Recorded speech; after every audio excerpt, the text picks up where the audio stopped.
Hello, everyone. My name is Julia, and I'm a youth and climate analyst within UNDP's Youth Global Team based in New York. Welcome to the 9th episode of UNDP's Youth Climate Tour, a dialogue series focusing on Iraq after our episodes in North Macedonia, Rwanda, Malaysia, Honduras, Panama, Sao Tome and Principe, Lebanon, and South Africa. The aim of this country dialogue is to feature UNDP's work on climate in partnership with youth stakeholders across different countries and regions in the lead up to Youth for Climate Driving Ambition Summit in Milan at the end of September, pre-COP and COP26 events, and Yango 16 Conference of Youth coming up later this year. Through these weekly dialogues, UNDP aims to hear about examples of UNDP support to youth meaningful participation in climate action across different countries and regions, present and brainstorm on methodologies for youth engagement at a national and local level, identify successful stories, promising practices, and entry points for enhanced support, collaboration, and joint implementation in the context of UNDP's climate promise and beyond. These dialogues only last 30 minutes, and we invite colleagues and partners to be concise and to the point. The recording of this conversation will be uploaded to UNDP for Youth YouTube channel and Spark Group platform. You can already check out the previous episodes on YouTube at UNDP for Youth. The outcome of this series will be featured in climate promise reports where relevant newsletters, including the Loop, UNDP Youth Empowerment Update, and capture in a CRIS report that will be published on Spark Group. I will now give the floor to our colleagues based in UNDP office in Iraq, who will facilitate the remaining 25 minutes of this dialogue, together with the youth partners. We remind colleagues to give some time at the end to answer any questions from participants. Thank you, and over to you. Thank you, Julia, for the introduction. Hi, my name is Mustafa Abdel Mohsen. I'm from UNDP Iraq. I'm a UN volunteer representing UNDP in today's meeting. So I'm just sharing my screen. Is it clear for you? Yes, we can see the screen. Okay, thank you. First of all, I'm just gonna kind of do a brief presentation about our work regarding the youth in Iraq. So in cooperation with the UNDP. So in START, Iraq is a founding member of the UN since the 1945. UNDP is present in Iraq since the 1976.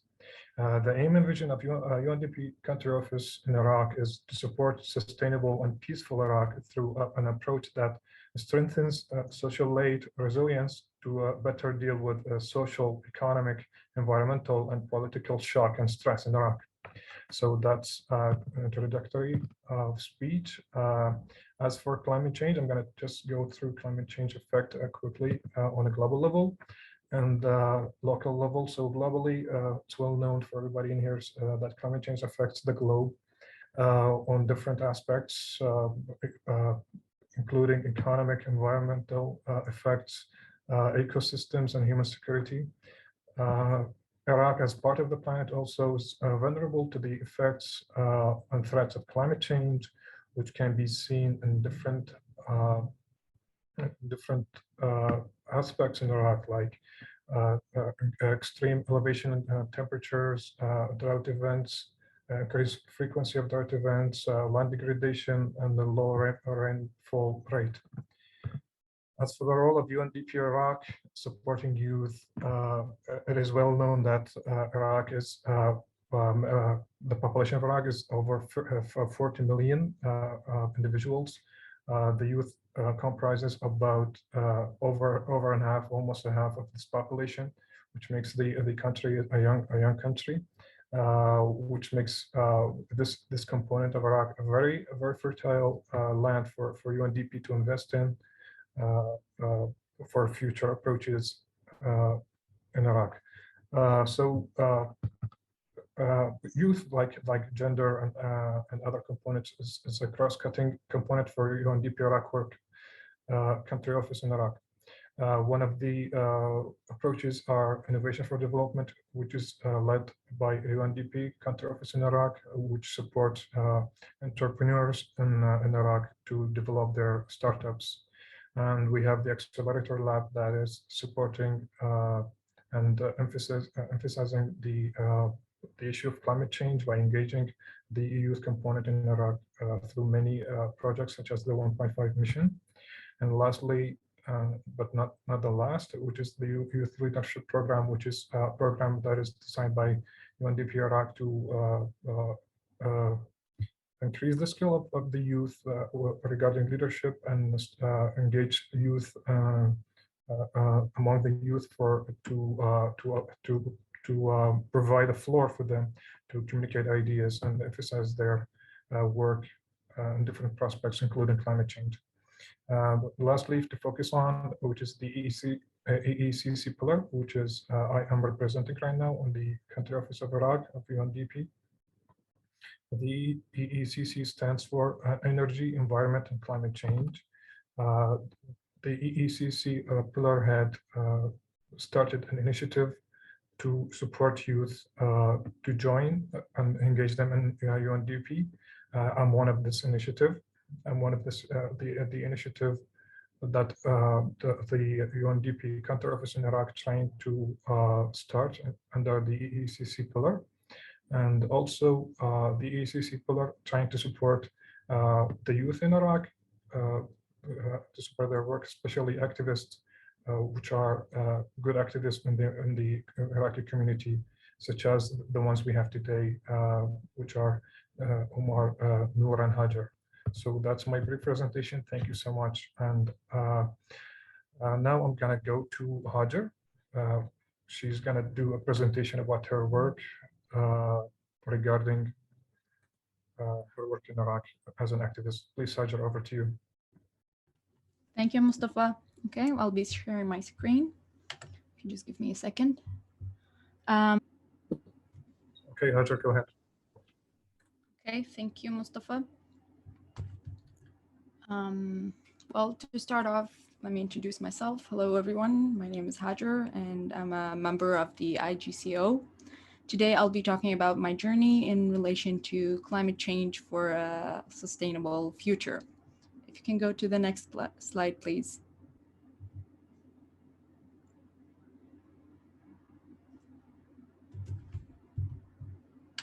Okay. Well, I'm an Iraqi citizen, and I'm currently pursuing my PhD in molecular microbiology. I also work as a lecturer at Baghdad University, and I've been working for an NGO specialized in environmental issues called the Iraqi Green Climate Organization since 2015. I love the outdoors, the wildlife, traveling, music, and learning languages, and I'm passionate about sustainable development and nature-based solutions. Next slide, please. Okay.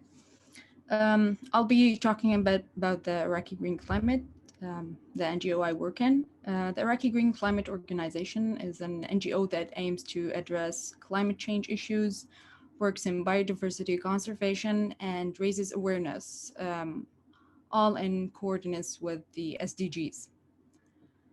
We try through our logo to show the diversity of our work. As you can see, the less than 2 on the top right side indicates our attempt to keep the plant's heat from rising above 2 Celsius. As well as, if you can see in the logo, we have different wildlife, plantation, solar systems technology, and reed houses, which are very distinct for our marshes and wetlands, showing that we work in different criteria. Next slide, please.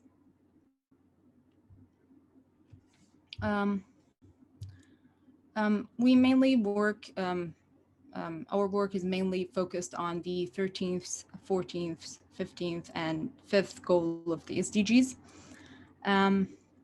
Since we are an environmental, since I'm an environmental activist, and this is where I work. Okay. Now I'm going to talk about the steps of my journey and how I started and where I am right now. And okay, I forgot to say next slide, please. Okay. And the one next to that.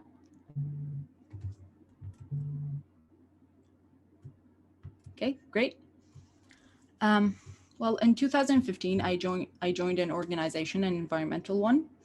I was put through a training course by our experts. That training took its first steps in showing results in 2017.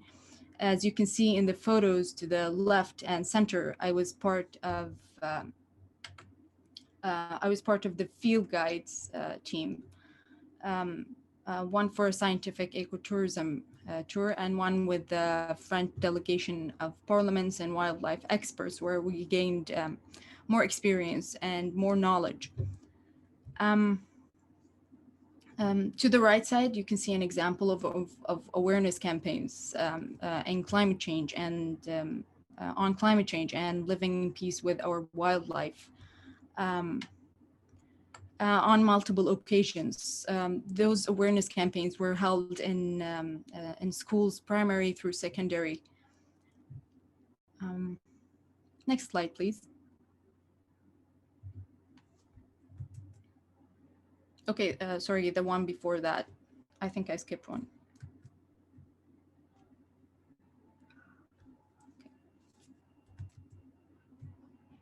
Can you go back, Mustafa?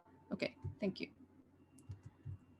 This is another set of examples of raising awareness on climate change and wildlife, but for a different slice of the society. On the left, I did an event and participants with other activists for university students and faculty. In the middle, you can see a workshop for upcoming youth photographers done in sponsorship with the German Goethe Institute to encourage them into environmental photography. And the last photo, the one on the right, the workshop was for decision makers. And everything falls under the SDG goals and for a better future, for a sustainable future. As you can see, my journey started with being a trainee, and then I ended up as a trainer. And at this moment, I am the project manager and the gender expert for the TNA project in our organization, which our organization is implementing and aims to assess the available technology in Iraq that is being used to in order to mitigate the impact of climate change by alternative technologies. Next slide, please. Okay.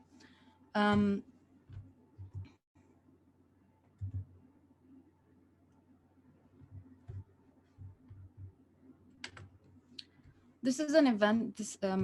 This is an event that the Global Youth Climate Challenge, the GYCC, is an event that gathers youth from around the globe, held in Korea, and sponsored by the UN Secretary General Ban Ki-moon, where me and my colleague Noor were nominated to represent Iraq's youth.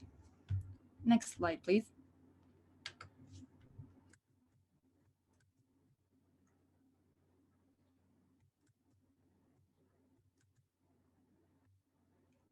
The event took place in twice, one in November 2020, and the second was in May 21. Over 5 days each. In both, we were dispersed into teams. I was part of the production and consumption team for the first event and part of the food waste for the second. Over both events, we would point climate change issues and start to share different solutions for a common issue, then build an action plan to be represented on the last day of the event. Next slide, please. Over here showing the certificates we got from participating in both events. Next slide, please. For prospects as a PhD student, I'm aiming to link climate change and microbiology by doing my research on emerging zoonotic diseases. And by this, I will be working on the third SDG, which is health and well-being. I hope to build a more sustainable future for Iraq, a more resilient future for Iraq. Thank you so much for, next slide, please. Thank you so much for your attention and time. Hope you enjoyed my presentation. Thank you so much, Hajar, for your presentation.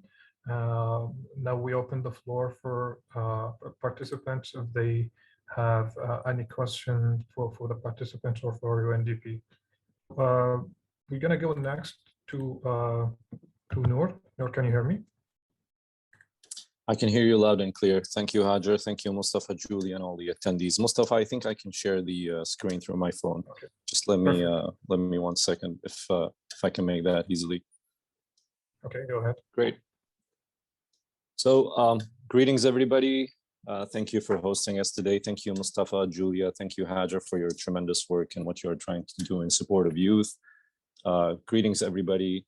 This is Noor Atiya.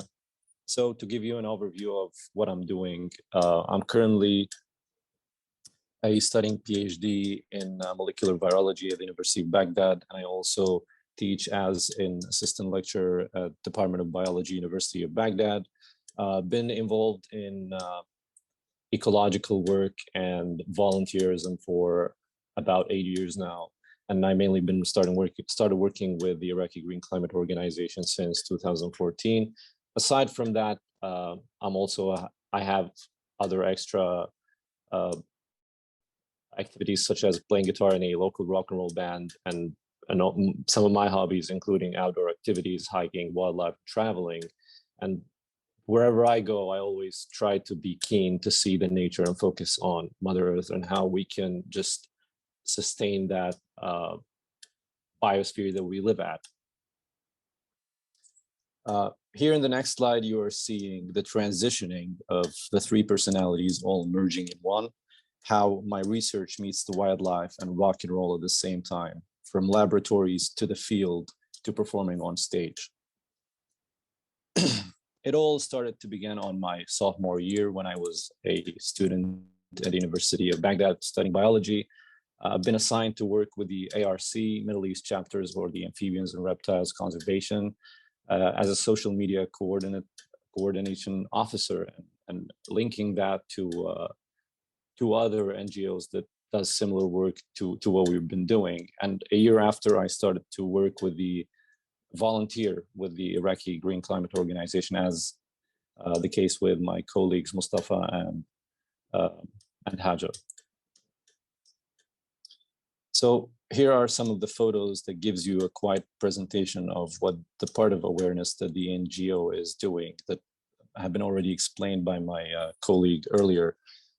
Basically, what we're doing is an on and off in terms of venues, international events, and then awareness to educating people on both high stakes and low stakes for those who are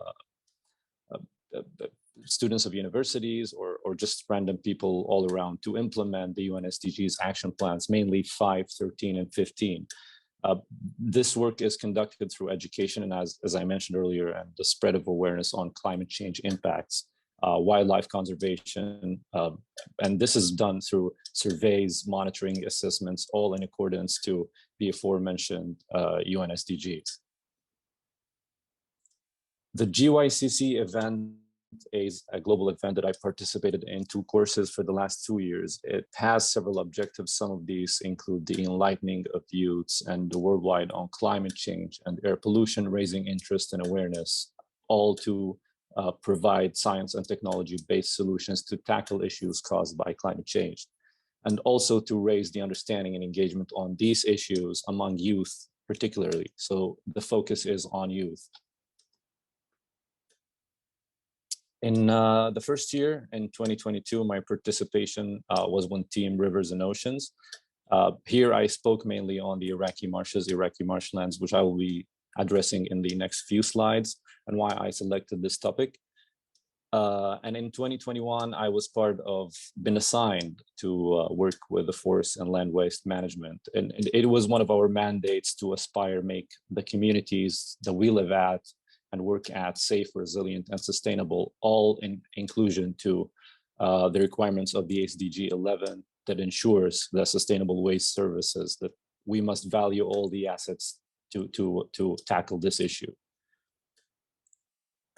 Here are the certificate of completion for both courses that I participated, both acknowledged by the 8th Secretary General Ban Ki-moon of the United Nations. I think why the GYCC participation is important is because the youth is the building block of the future, and they are the upcoming decision makers. So if you prepare a well-educated community or a slice of community, you'll be capable of adapting and mitigating the changes that could show up on an emergence level, as simple as that. Now, addressing the issues, climate change, impact on Iraqi marshes, why Iraqi marshes? And it was one of the presentations that I've been giving at the GYCC participation. So the Garden of Eden, reviving the Garden of Eden. The marshland, to give you an overview, is considered as the most vulnerable ecosystem in Iraq. It's located in the southwest part of the country, and it was formerly one of the largest wetlands in Eurasia and the Middle East, mainly. Because of the nature of the area, it harbors a vast majority of diverse fauna and flora, and some of these species are considered vulnerable, highly vulnerable, and endangered species. What was happening is that these wetlands have suffered episodes of drought and restoration throughout the time. The influences, I believe it was a mix of both climate change impacts and man-made actions, that some of these man-made actions has some political aspects that we will not be addressing at the moment, but we'll be focusing on what the climate change is doing to the marshlands. Now the marshlands are suffering from what is known as a major ecological disaster. Nowadays, it's about half the size that it was. You are seeing to the photo to the top left how it was nourishing and thriving back in the days, and how the dry out is turning the marshes from wetlands to drylands. The impact on bioindicators. According to Life on Land, the SDG 15 of the United Nations, the effect of climate change on marshes has been proven to cause extinction of small-bodied animals. These animals could be rodents, hedgehogs, and examples of animals, small-bodied animals living in the marshes. And as you are seeing in the photo here, this photo of me holding a hedgehog was taken in the central marshes in Iraq a few months ago, when we were conducting a survey with a team. And other animals such as weasels, moonrat shrews, and moles, the small-bodied animals, are all being affected by climate change. On the other hand, to the left side, you're seeing a photo of the Maxwell odor, which is considered as a crucial bioindicator of the vitality of the Iraqi marshlands, and it's classified as an endangered species, hence the EN letters, as according to the IOC and the International Union for Conserving Nature's Red List. I believe why it's important to sustain these bioindicators, because if we lost the endemic species, and which is limited only to Iraq, it doesn't exist anywhere on this planet, we will lose the main criteria of sustaining marshes as a UNESCO World Heritage Site. So basically, the dry out, the effects of climate change causing drastic change in how these animals are surviving, or the species are surviving in their nature, changing the environment, and then it just drops down the food chain. And because the otters are on top of the food chain, it is considered as a crucial bioindicator. Well, my prospects for the future, I always wanted to be and always want to be involved in sustainable development and nature-based solutions. I always want to keep on the work for spreading awareness and education, and to carry on the crucial importance of the climate change impacts and how it affects the environment, both nationally and internationally. Thank you all for listening, and looking forward for your questions and notes. Thank you, Noor, for your very clear presentation. So now we open the floor again for questions. We have one question so far, so we're going to answer then long fam question directed to Hajar first, and then I'm going to direct it to Noor. But first, if you have any question, please, we're going to open the floor. We have 3 minutes to do that, please. So the question is, Hajar, if you can hear me, what are Yes, I can. What are some challenges in engaging youth in Iraq for climate, and how did you overcome them? Well, one of the main challenges is the financial support for youth, as well as you all know, COVID-19 restrictions has cut back the activity of youth and the community as a whole. Also, if you are aware or not of the situation in Iraq, security-wise, power-wise, it's not stable. This is why it's hard to get many youths to focus on the climate change impacts and issues and consequences. Thank you, Hajar. Back to Noor. Noor, can you tell us about the challenges that you faced during your work, please?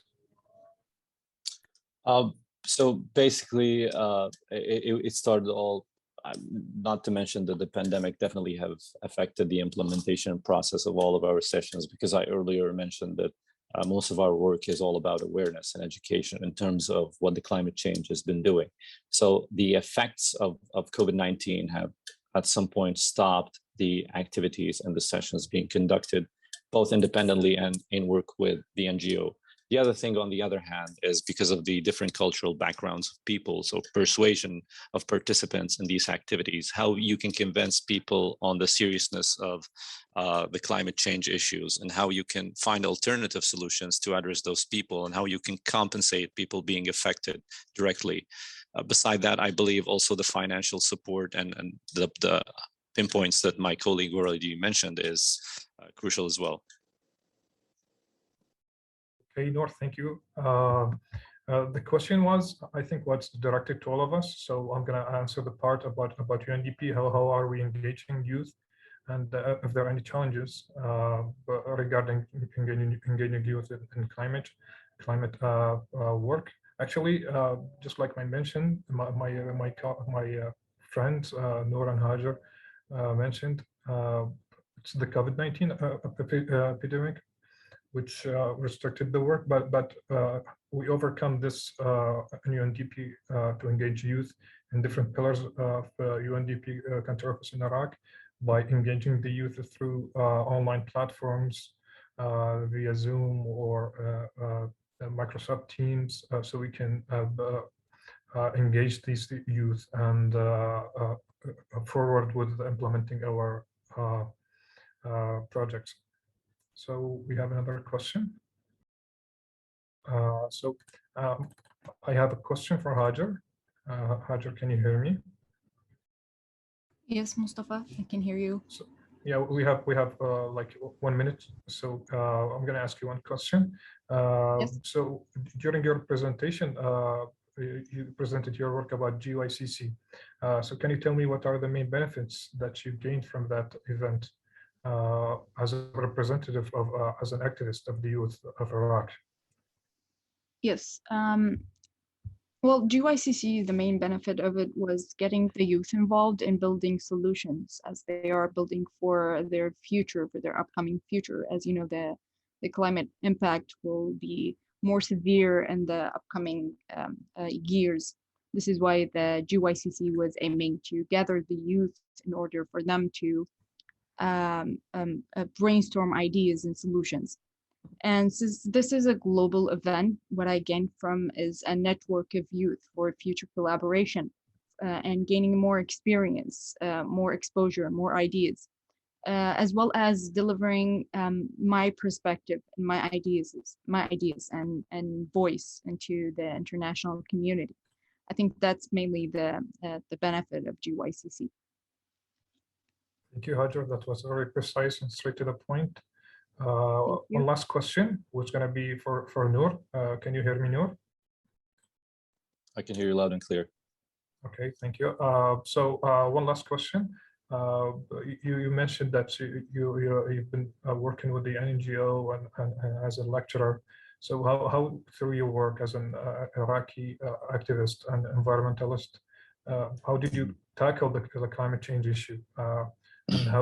And that's the first part.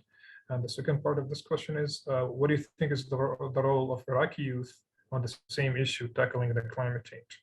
Over to you. Okay, thank you very much, Mustafa. First of all, I believe that how to tackle the issue is mainly starting through bringing more people in process. So the more you get people who are able to and capable to think the way you think and to address the issue, the solutions will be much easier. So the participation in a number of awareness raising sessions that were held at different venues and different places at different time zones, and starting from 2013 and present to this very present day. These sessions always been aiming to educate people on the seriousness of the climate change issues, both how it is affecting the environment directly and indirectly through impacting the food chain or the ecosystem in general. I think the Iraqi youth are trying to work now, not only for those who are working with NGOs, but for the people who are working independently on educating and spreading awareness to the community as well. Because I believe that the key role element here is awareness. If you have a well-educated society, people who are knowing and fully aware of what the situation is, you'll be capable to address the issue very smooth. Okay, Noor, thank you so much for your answer. I think we have a raised hand. Nadir Faza, please go on. The floor is yours. Thank you, Mustafa, and thanks Noor and Hajar for the excellent presentation. I'm really happy to listen to these presentations. I have a direct question for Noor or Hajar. Do you have any idea about the climate change policies in Iraq?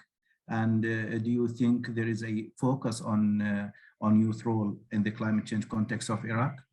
Thank you. Thank you. Thank you. Dr. Nadir. I'm going to start with Hajar. Please. Thank you, Dr. Nadir, for your excellent question. Well, Iraq is currently working on its second NDC. Yes, we are aware of the policies that Iraq has for climate change, and it's actually working towards building a better and resilient future for Iraq. Thank you, Hajar. Noor, please. Dr. Nadir, thank you truly for your question and for your comments on our presentations. I believe that Iraq is mainly being involved in terms of organizations and independent activists on climate change reduction action plans. Beside that, the second National Action Plan that my colleague mentioned, I think we are being directly involved with SDG 5 and 13. So this is the main mandate that that Iraq is in the meantime being focused on. Thank you. Thank you, Noor. I hope this answers the question for Dr. Nadir. Any other questions before we finish and wrap up the session? You can also send your questions to us whenever you want over our emails for UNDP represented by Mustafa Abdel Mohsen, or for the youth in Iraq represented by Noor Sabah and Hajar Hadi. Thank you so much, and back to you, Julia. Thank you. Thanks a lot for your presentation and excellent discussion. It was really interesting to see all the activities you're doing, and your work is very inspiring. And thanks a lot for sharing with us today. We will keep these dialogues during this month and next month as well, in the lead up to the COP26 events and beyond. So next week we will have the next episode on Argentina, and I hope you'll be able to join. And please keep your question. You can send out your question also to UNDP, to youth@undp.org. I'm just writing in the chat box. And please use Sparkblue as well in the platform with the event if you want to keep engaging with questions, and also watch the previous episodes. Thanks a lot. Thanks for your time.